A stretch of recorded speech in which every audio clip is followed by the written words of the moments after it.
तो स्वागत करता हूँ एक न्यू वीडियो क्लास में। तो आज पढ़ाने वाला हूँ कीफो रिएक्शन के बारे में। कीफो रिएक्शन आपको पता ही होगा, मैंने पिछले क्लास में आपको बता दिया था कि कीफो रिएक्शन क्या होता है। और पहली सबसे बड़ी बात है कि किसी कीफो रिएक्शन मैंने कुछ चीज़ ढूंढा है जो कि कीफो रिएक्शन कभी कभी विथ टू बुक के भी कर सकता है। जैसे कि क्वेश्चन के अंदर का अगर कोई आंसर छुपा लिया जाए तो, या फिर छुपा गया है तो हम कैसे उसको ढूंढेंगे, ऐसे कुछ। तो कीफो रिएक्शन एक अचानक ऐसे रिएक्शन करता है जो कि एक जैसे कि कुछ ना हो, इससे कुछ रिएक्शन करते हैं। तुमने यहाँ पे सोचा ही होगा कुछ आंसर, और लास्ट क्वेश्चन आपका है। तो लास्ट क्वेश्चन अगर तुम सोच रहे हो कि अगर मैं ना ये मुझे पता नहीं इसका मैं अक्सर एग्जैक्टली क्या होगा। अगर तुम उसके चीज़ के ऊपर कुछ अगर उसका मीनिंग तुम समझोगे कि उसका मीनिंग क्या है, और उसके रिलेटेड में मीनिंग के बाद ही क्या दूसरा थर्ड स्टेप क्या होता है कि सोचना। पहला है आप क्वेश्चन को अच्छी तरीके से देख लो। जब एग्जामिनर आपको क्वेश्चन दे दिया, अच्छी तरीके से देख लो उसको। एक एक चीज क्वेश्चन के अंदर एक एक जो आर्टिकल ग्रामेटिकल पोर्शन, या फिर काफ़ी सारे आर्टिकल है, ग्रामेटिकल पोर्शन भी रहता है, और वर्ब काफ़ी सारे ग्रामेटिकल पोर्शन भी रहता है। इस सब चीज़ को क्या आप अच्छी तरीके से देख लो। यहाँ पे ही रिएक्शन करने वाला है वो कीफर। कीपर वहां पे रिएक्शन करता है। कीपर जैसे कि एमएसक्यू हैक करना, एक हैक के तरीके से रिएक्शन करता है कीपर। लेकिन कीपर एक ये रिएक्शन कह सकते हैं अचानक, इसको अच्छी तरीके से एक एक्यूरेटली के हिसाब से इसको कीपर रिएक्शन कहा नहीं जा सकता। क्योंकि कीपर रिएक्शन कब होता है, कैसे होता है, अब मैं बताऊंगा। तो यहाँ पे कीपर रिएक्शन जो टर्म रहता है, जो देखो मैंने पहले बता चुका हूँ, आंसर टाइम में इसको क्वेश्चन कहते हैं। क्वेश्चन के नाम पे ये चीज गुजरा। अभी आधुनिक युग पे इसको अब इतना साइंस आगे जा सकता है, इतना किताब इतना डेवलप कर चुका है कि क्या क्वेश्चन को बदल दिया है टर्म में। ओके, मैंने आपको पहले ही पिछले क्लास में बता दिया था, और इसको दोबारा बताने की जरूरत नहीं है, ठीक है। यहाँ पे कीफो रिएक्शन कैसे होता है, देखो यहाँ पे पहला कंडीशन में मैं कुछ स्टेप लिख दिया हूँ कीफो रिएक्शन के बारे में, कैसे ये होता है। देखो यहाँ पे when student give his exam by own without using brain. अगर कोई स्टूडेंट कोई छात्र अगर वो एग्जाम परीक्षा दे तो क्या अपने अपने आप जरिए से, या फिर अपने जरिए से अगर कुछ एग्जाम वो एग्जाम टेकिंग करे तो।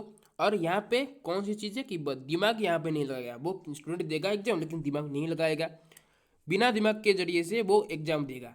और यहाँ पे कौन सी चीज़ वो रिएक्शन करेगा, कीफर। कीफर कैसे रिएक्शन करता है ये आपको बताऊंगा। पहले आप टर्म को अच्छी तरीके से देख लो कि टर्म क्या कहता है। क्योंकि टर्म के कब के ना प्रश्न के हमारा सवाल के अंदर ही जवाब छुपा रहता है, कभी नहीं भूलना, डोंट फॉरगेट।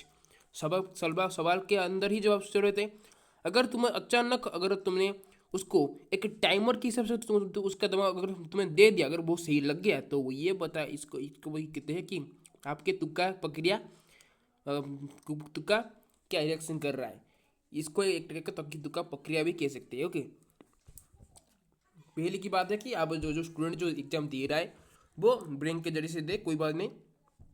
कीपर रिएक्शन काफ़ी रिस्की टाइप भी हो सकता है, इसलिए क्या आप इसको प्रैक्टिस जारी रखना, एक इसको प्रैक्टिस करते ही रहना। एग्जाम खत्म होने के बाद भी प्रैक्टिस जारी रखना। हमको मैं पहले एक पिछले क्लास में बता चुका हूँ कि थिंकिंग प्रैक्टिस करना। थिंकिंग प्रैक्टिस क्या होता है, मैंने काफ़ी सारी चीज़ को अब मटेरियल्स को आप समझा चुका हूँ। मटेरियल्स ने आई थिंक नहीं की सकती इसको, सर काफ़ी सारे प्रोग्राम गुड़ी। ओके, तो यहाँ पे टर्म वाज प्रॉब्लम। यहाँ पे जवाब ही सवाल ही एक बड़ा समस्या है। क्वेश्चन हो सकता है, अभी टर्म हो चुका है। क्योंकि आपको पता होगा काफ़ी सारी किताब डेवलप कर चुका है, अभी साइंस भी काफ़ी आगे जा चुका है, इसलिए इसको टर्म में परिणत किया गया है, कन्वर्ट किया गया है टर्म में। ओके, यहाँ पे पहले ही कि कैसे यूज होता है, देखो first verify the question at your own idea. अपने आइडिया के अपने खुद की आइडिया के जरिए से आप क्वेश्चन को वेरीफाई करो। वेरीफाई मतलब आप यही ना समझो कि एक डिवाइस के जरिए से वेरीफाई करना है, ऐसे नहीं। अपने दिमाग के जरिए से वेरीफाई करो क्वेश्चन को। समझो, जानो, उसका कुछ हल निकालो उसका कुछ हल निकालो।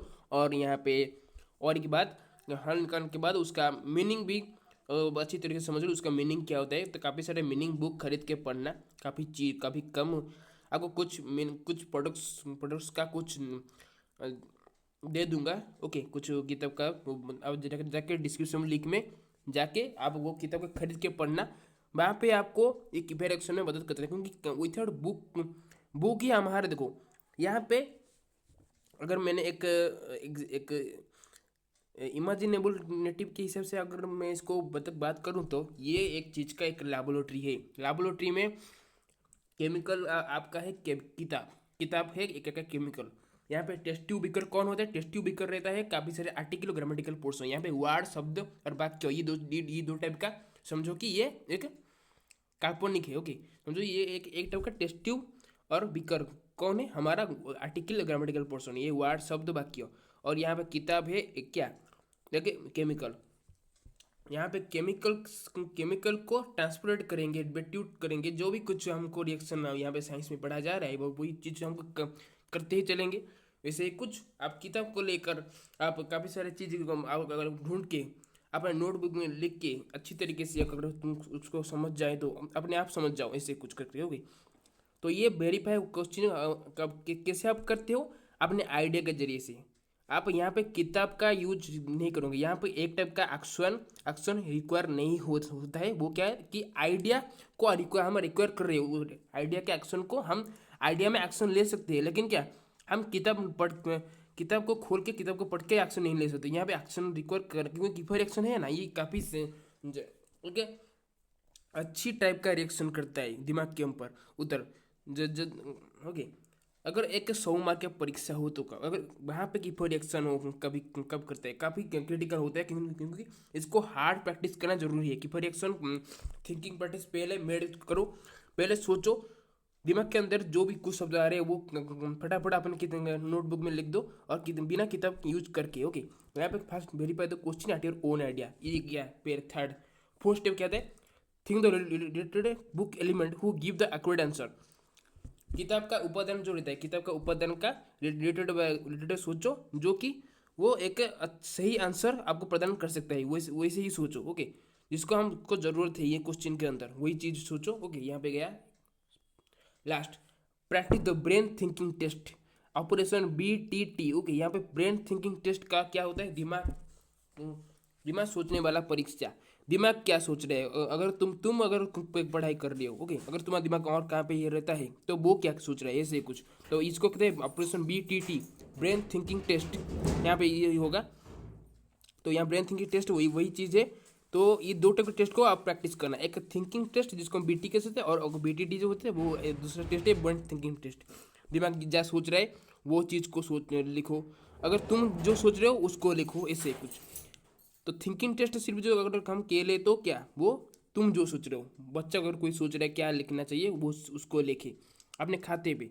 तो ऐसे कुछ एग्जाम के बिफोर टाइम में आपको प्रैक्टिस करना होगा। एग्जाम होगा तुम्हारा 10-12 दिन होगा, और उसके पहले ही 10-12 दिन के पहले ही आपको प्रैक्टिस जारी रखना होगा। और किताब पढ़ाई करना, पढ़ाई के साथ साथ इस प्रैक्टिस को जारी रखना, क्योंकि कीपर एक्शन आसानी से नहीं करता। कीपर एक्शन का अपनी एक हैक इंस्टीट्यूट कर सकते हैं। हैक इंस्टीट्यूट ने एक हैक टाइप का सिस्टम कहते हैं, हैक सिस्टम कह सकते हैं। कीपर एक्शन का एक टाइप का हैक सिस्टम भी बोला जा सकता है। यहाँ पे ये गया। और एक लास्ट है एग्जाम स्पेसिफिक थिंक। ओके, परीक्षा के अंदर कोई अगर बच्चा परीक्षा दे रहा है तो उसका स्पेसिफिक थिंकिंग ही उसको सहायता दे सकता है क्वेश्चन के आंसर को ढूंढने के लिए।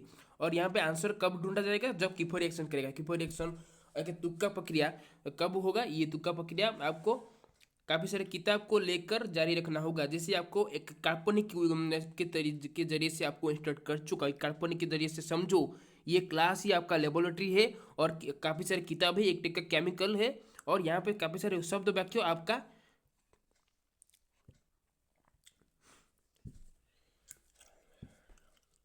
टेस्ट ट्यूब और बीकर के जरिए से कुछ साइंस का लेबोरेटरी का इक्विपमेंट की तरह ही होता है। तो इस साइंस के लेबोरेटरी में आप जैसे कुछ काम करें वैसे कुछ अपने ढंग से कुछ ऐसे कुछ आंसर को ढूंढ निकालो। ओके, तो आंसर ढूंढने के लिए काफ़ी सारे आइडिया ट्रिक्स टेक्निक रहता है। आइडिया ट्रिक्स जो कहते हैं वो एक टाइप का फेक कह सकते हैं, क्योंकि ट्रिक्स ये जो ट्रिक्स जो बोल रहे हैं ना वो ट्रिक्स होता है क्या कि अगर कोई समझ के नहीं आए और कहाँ पे देख के आया होगा तो वो कहेगा ट्रिक्स। अगर कोई अपने खुद की रिसर्च के जरिए से रिसर्च करके कुछ अगर नई तरीके से वो ढूंढने का लगा, उसका कहते हैं एक टाइप का टेक्निक। तो टेक्निक ट्रिक्स के अंदर काफ़ी सारे पाठ्यगत रहते हैं, तो पाठ्यगत को समझते हुए आप चलना।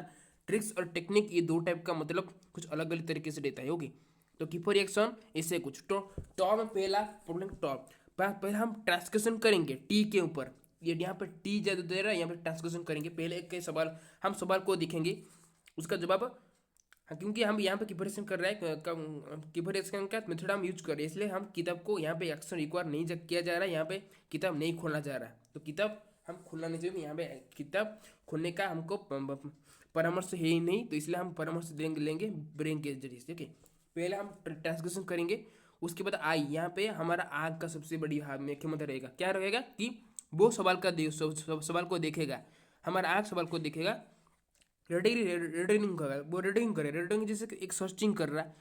तुम कुछ ढूंढ रहे हो, जैसे कि तुम्हारा कुछ चीज़ खो गया है, वैसे तुम सवाल के अंदर ऐसे कुछ चीज़ ढूंढो जो कि आपका आंसर सही वक्त में आंसर निकालने के लिए मदद करेगा। उसको कहते हैं रीडरिंग करना।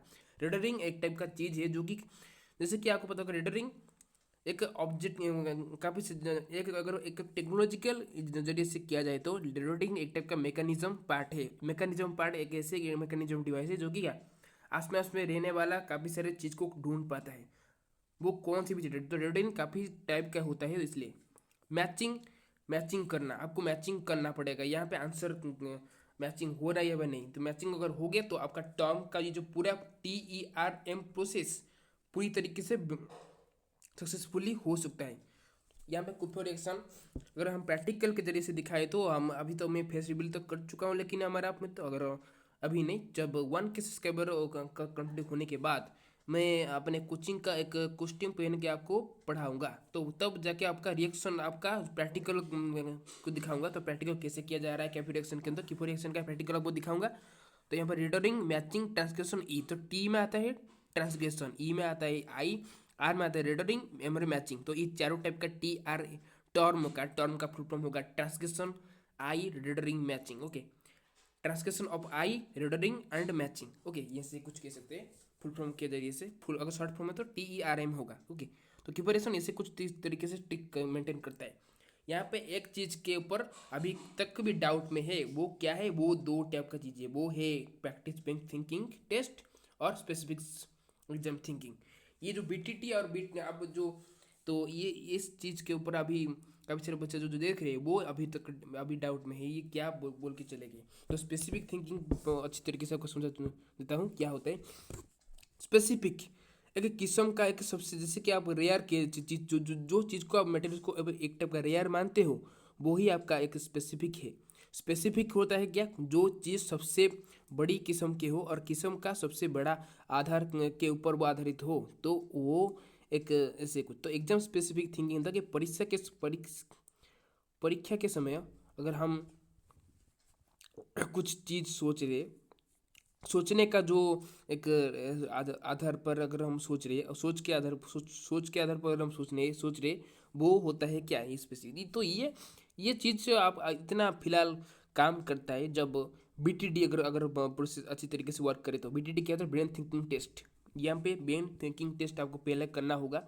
अपने एक नोटबुक पेन लो, फिलहाल नोटबुक पेन लेके 5 दिन तक इसको प्रैक्टिस जारी रखना, किताब ना खोल के। यहाँ पे मैंने साफ से बता चुका हूँ, किताब का एक्शन रिक्वायर नहीं किया जा रहा है, यहाँ पे एक्शन रिक्वायर किया जा रहा है दिमाग का और हमारा सोचने का तरीका का, कि हम क्या सोच रहे हैं। ओके, यहाँ पे तो एक्शन रिक्वायर कब होगा, अभी एक्शन रिक्वायर नहीं, क्योंकि ये जब हालांकि एक कीफर एक्शन का मेथड है, तुक्का अगर लगाना चाहते हो तो इस तरीके से कुछ प्रैक्टिस मेंटेन रखो। बार बार तुक्का लगेगा, लेकिन इसको ट्रिक्स नहीं समझना, इसको टेक्निक समझना। और अगर इस टेक्निक का अगर काम नहीं कर रहा तो एक दूसरी क्लास हम बना के ट्राई करेंगे। लेकिन देखो, मैं इतना कम उम्र में अगर इस तरीके से कुछ सोच सकता हूँ, तो आप लोगों को भी सोचना चाहिए होगा, क्योंकि ये दुनिया काफ़ी डेवलप कर चुका है, आगे जा चुका है। और हमारे आपको पता होगा फिलहाल भविष्य तो हमारा फ्यूचर है बच्चे लोगों के हाथ में, उनके हाथ में ही रिपीटेशन मौजूद है। तो अगर वो रिपीटेशन को अच्छी तरीके से यूज कर पाएंगे तो कुछ ना कुछ देश का तरक्की हो सकता है। ओके, तो यहाँ पे इतना ही क्लास लेता हूँ।